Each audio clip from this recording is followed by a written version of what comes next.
Пюремізге жақсылап картошканы суға пісіріп аламыз да, үстіне тұзымызды салып,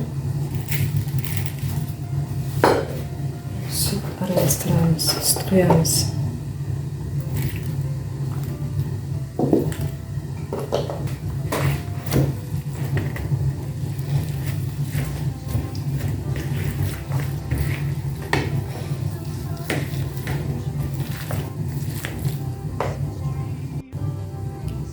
Енді кешкі тамаққа біз пюре мен котлет жасайын деп жатырмық. Ол үшін бізге тартылған ет керек. Және де ақ нан жібітілген, жуа, тұз және де су керек. Және де бұрыш саламыз. Енді тартылған еттің үстіне жуамызды саламыз. Ұсақтап туралған. Оның үстіне саламыз жұмсартылған ақ нанымызды.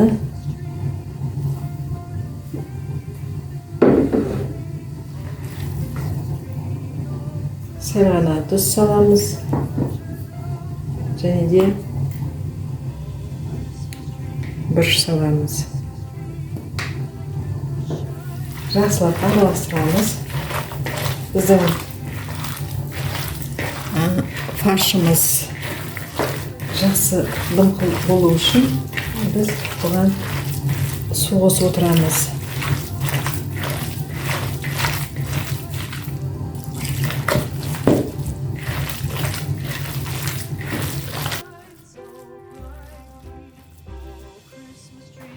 Табамызды жақсылап майлаймыз.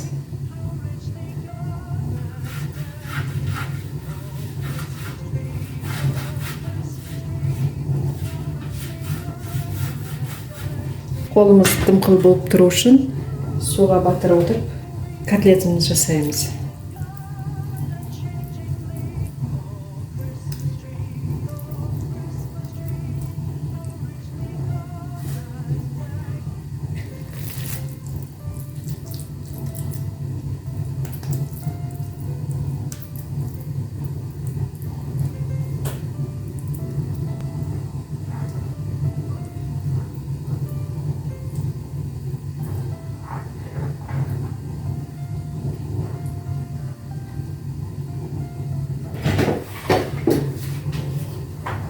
Дайын болған котлетіміздің бетін майлап шығамыз.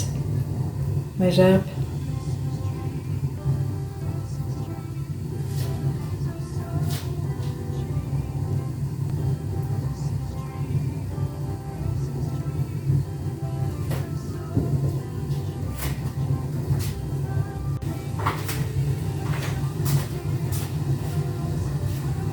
Енді осының үстіне су мен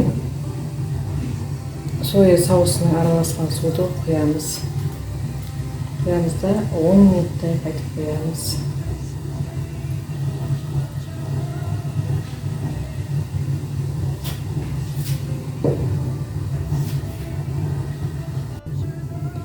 Міне біздің котлетіміз, пюреміз дайын болды. Ас болсын.